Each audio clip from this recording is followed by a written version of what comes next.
Hello, I'm back. Let's do something different by talking about crime. When it comes to the history of crime in music, it goes hand in hand from an older song like Frankie and Johnny about a woman who shoots and kills her man when she sees him with another woman, to even a music genre more newer like drill music, which is, according to Wikipedia,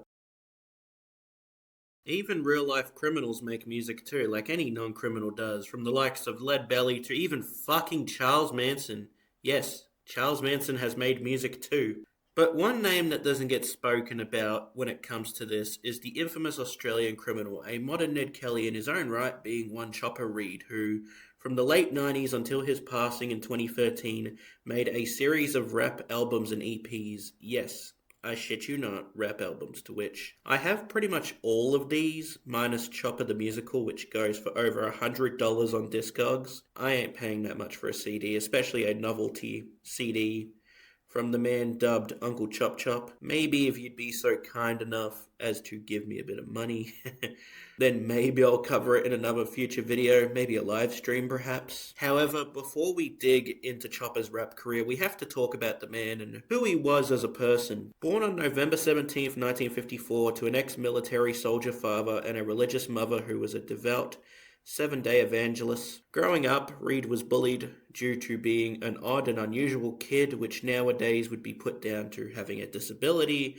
like autism, in that even according to him would quote cite it as a kid while being punished by a belting from his dad. Chopper would often feel no pain or show any emotion to it at all, like, other kids would. The reason for this was to toughen him up, as he would be on the losing end of many school fights relating to childhood bullying. Unfortunately, Reed's younger years weren't made easier due to being molested as a child. He was also made a ward of the state of Victoria by the age of 14 and was placed in several mental institutions as a teenager, where it was said by him that he underwent electric shock therapy. However, for most of his adult life, from the age of 20 to 38, Chopper only spent 13 months outside of prison, having been in prison for crimes like armed robbery, firearm offences, assault, arson, impersonating a police officer, and kidnapping. But most famously, during the mid-80s to early 90s, Reed would have a rivalry with another local Melbourne criminal by the name of Alphonse John Gangitano,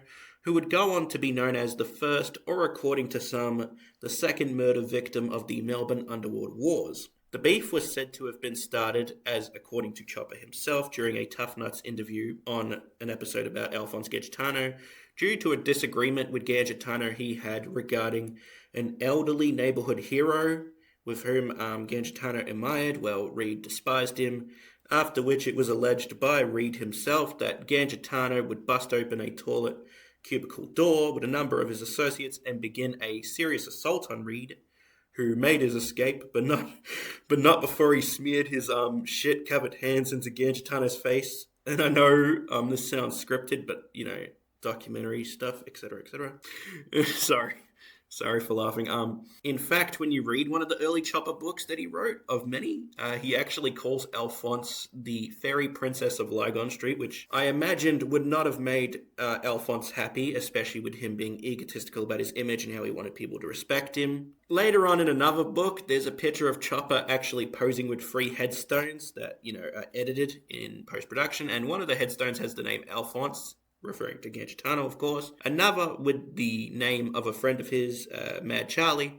And the third being Jason Moran with a joke saying, "coming soon," which, if you know the story of the Gangland Wars, this part of the book, which was meant as a joke, would sadly come true when, on June 21st, 2003, Jason Moran was shot and killed with his associate, and I would say right-hand man, at a football clinic with a bunch of children in a van. Everyone knows the famous image. Anyways, in 1992, Reed would go to jail for shooting a man who had a connection within the bikie chapters of Tasmania, after which, according to Chopper himself, he was told to help pay for the bikie member's wedding, to which he said, "get fucked," and shot the man for insisting about paying for the wedding. While in jail doing his time, Reed would write more books, get married to his first wife, and record a rap CD EP called The Smell of Love, released in 1997, a whole year before he was released from prison for the final time. As a listening experience overall, The Smell of Love is an odd yet interesting listen in that, unlike the later albums that I'm going to be talking about on this channel, it's a mixture of just random beats and styles. Like the first track is very EDM inspired. I wish I had known you when you were a little younger. And then the second track is like a country sounding like guitar riff that's on it for some reason. Sorry, my throat's a bit dry.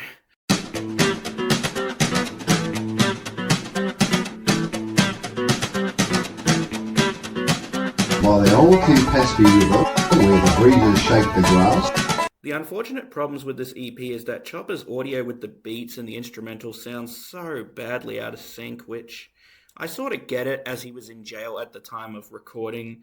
It wasn't like the prison guards were going to let him, come out of prison and go into a studio and record this properly, so I understand. Some of the tracks, however, do work with the audio of Chopper's spoken word style presentation here. But unfortunately, some don't work as much as the others, like track 4, for example, called 1967, suffers from too much going on. Like, you got Chopper saying his favorite song came out in 1967, which is him, I guess, talking about the old folk song Plastic Jesus from the film Cool Hand Luke, performed by Paul Newman in the movie. Plus, the other problems with track 4 on this CD EP is that they sound a little too chaotic. Like, there's a hard rock guitar and this, thumping drum sound, which, you gotta pander to that drunk wife beater, hard rock classic dude crowd, but oh wait, never mind, Chopper actually hated women beaters, my bad. If you come to jail for bashing a woman or raping a woman, you will get dealt with. You will suffer. We will break your neck, you low, gutless, weak mice. Be afraid, because if you come to jail, you're going to have every bloody reason to be afraid. So I think this track was maybe trying to appeal to a crowd of, people that love EDM music. But I think even if you're an EDM fan, I don't think you would like this track for some reason, or this release generally. This is my favourite song, 1967. Track 6 is another example that doesn't work, as it seems the people behind this project ran out of ideas and just went, fuck it, mate.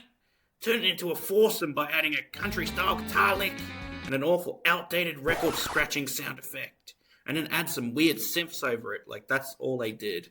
And the sound of what I would assume is a tattoo gun going off. My final thoughts before I go on to the next 2 releases is that, while an odd and weird experience that could have been better with some LSD, the Smell of Love EP as a whole isn't a bad time to be had, minus some of the problems I've spoken about right here. As a fan of Chopper's work and his stories of crime, or an enjoyer of music oddities like myself, it is worth the price of admission. In 1999, and already a year out of prison, with just becoming a first-time father, Chopper Reed decided to put out another album called Get Your Ears Off, a reference to the famous jailhouse incident in which Chopper got another inmate to cut off both of his ears, the top of both of his ears. But this album is a collection of Chopper's inner thoughts with an EDM or quiet ambient sound to it. But this time we also have an intro track where Chopper talks about how all these young radicals with piercings and tattoos and dyed hair aren't really tough unless they chop their bloody ears off like he did. Sounds like Uncle Chop Chop would have hated how the world is today, considering most of the population now looks like this, and they all speak like this. Trans and gender diverse peoples deserve to feel affirmed for their gender expression.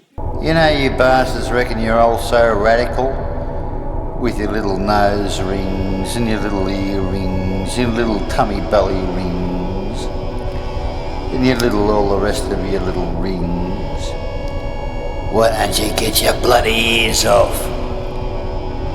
If you think you're so radical, pull out the Stanley blade and cut the bloody ears off. But I don't think you're going to do that, are you? Because it's all make-believe, isn't it? Everyone wants to be radical. Everyone wants to party. But nobody really wants to rock and roll, do they? We then also get some random audio bites of Chopper singing off-key, while these random-ass beats that sound out of sync. But instead of using the beats to, cover up his voice like the last release did, instead the people behind this particular release decide to add an echo audio effect on his voice of him, singing off key to these gospel songs that he enjoys. Softly and tenderly, Jesus is calling, calling for you and for me. We also get Chopper ranting about the new age modern world and how hard it is to be a crim due to how everything has changed at the time since, back in his days.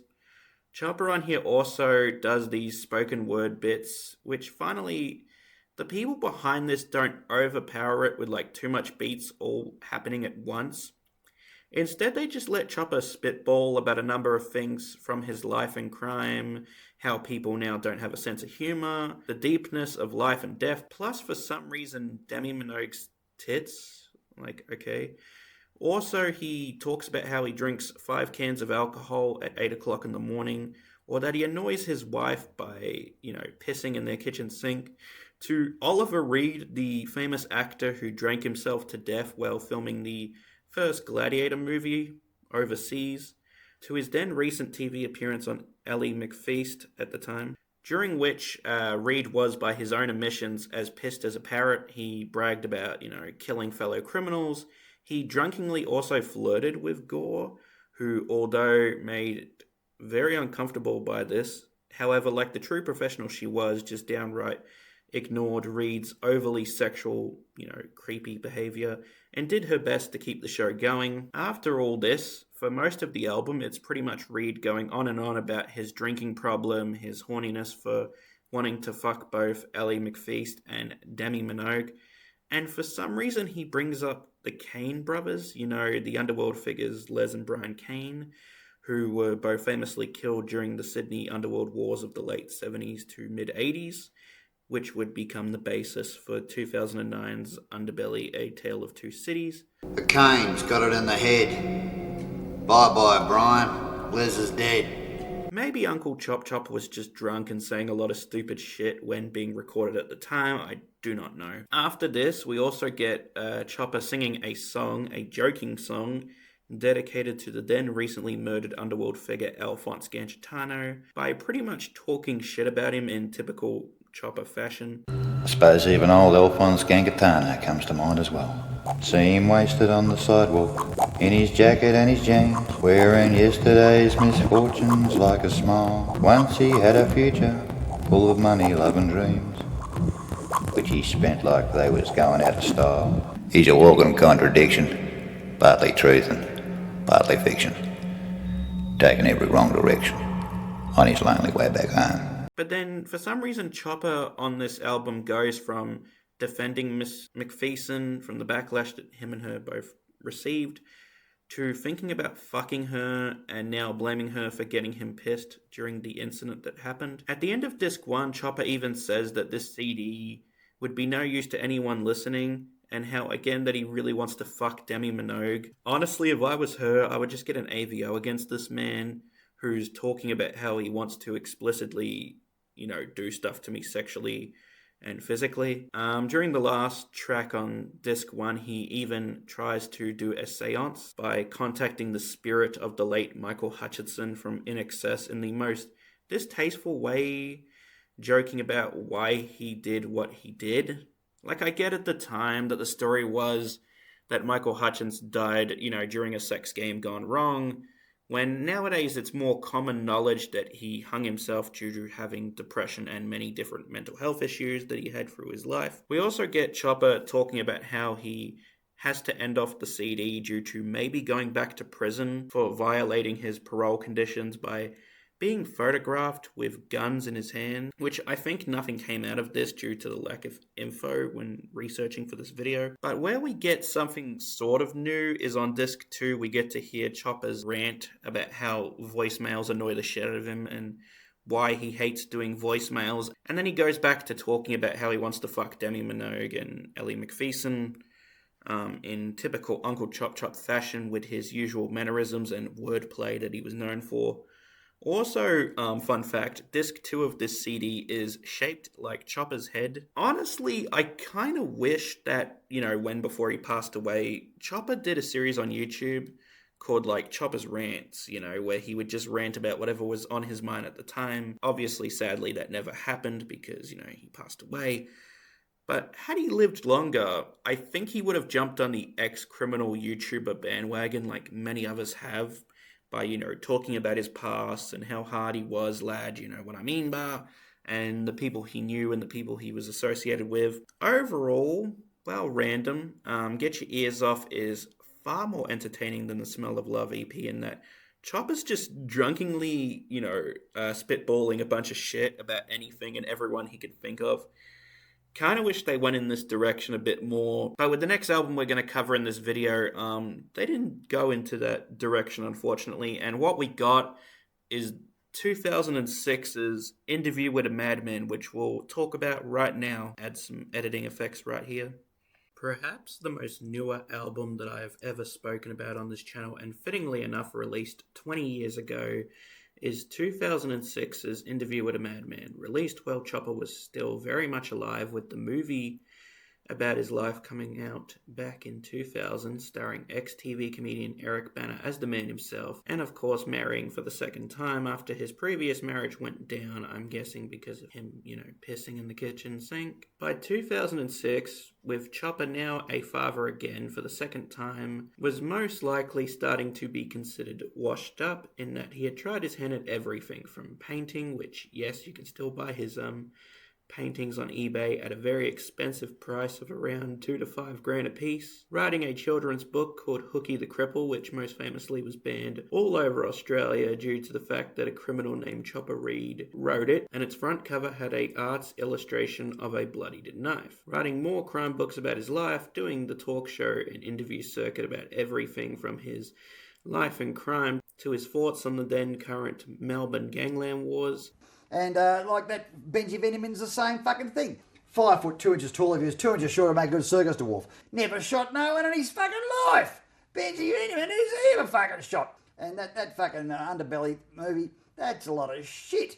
The Homicide Squad don't know who did these killings, so they blamed it all onto Benji Veneman after Benji Veneman got shot dead by fucking Mick Gatto in self-defence. I reckon he's another all piss and fucking potatoes. It's all fucking shit, I don't know whether, I don't know. Oh, I get so frustrated. I don't know whether I want to have a shit or a fucking haircut. He even started to do stand-up shows with the likes of Jacko and Roger the Dodge Rogerson, an ex-detective famously depicted in the 1995 miniseries Blue Murder. But now Chopper, most likely needing the money, decided to do a hip-hop album after being made an Australian-wide laughingstock by comedian Heath Franklin, who turned Chopper's character into that of a stupid bogan stereotype. Chopper decided to go all in with this hip-hop project and decided to release Interview with a Madman, which, unlike the previous two releases, which were EDM spoken word pieces, instead of, songs where Chopper is trying to do this new gangster rap stuff, maybe a bit badly in this album. It's like your grandfather trying to get down with his fellow youngsters while failing to do so.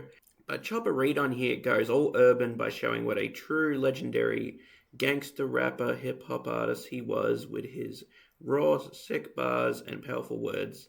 Nah, I'm kidding. But let's talk about it, and I'll explain why I think this opinion of such an album by a man who lived the very hard lifestyle rappers often rap about in their works. The album is a collection of skits where Chopper tells his stories of his life and crime, but we also get Chopper actually rapping somewhat. Well, it just sounds like he's, speak rapping. It's actually surprisingly enough not bad in that it sounds as that Chopper actually tried to learn about this rap stuff more by, researching how rap works and how, you should have a flow and good timing, which is rare for most. Like, for example, when I was in high school, my friend could, rap, like proper rap. He could spit bars and have a good flow while doing so. Whereas me, myself, however, I can rhyme, but I can never quite rap or spit bars, etc. But while Chopper is alright, unfortunately these wannabe rappers he has on this album kind of kill the mood in that they sound so much of their mid to late 2000s time frame, mixed with a Tupac being their biggest influence musically speaking sound, but without the deep knowledge that Tupac had when you read about his life and what he understood by the time he was just 25 years old. This is a motherfucking stick up, so all you motherfuckers better listen up. Quit screaming before I pull this fucking trigger, slut. I'm losing the plot, you move and get shot. Stick to doing your job, don't you got security locked? Overall, it's not a bad listening experience compared to the other album and EP we have looked at in this video. Like, it's fine for its time, musically speaking, from an Aussie hip-hop perspective, you know, especially the time before guys like 360 and Cursor were a thing. After this album, Chopper Read would only live for another 7 years before sadly passing away in October 2013 at just age 58, a month before what would have been his 59th birthday. I just wanted to say thanks again for watching this video. I will be back with new content hopefully soon. Goodbye for now, not forever. Goodbye.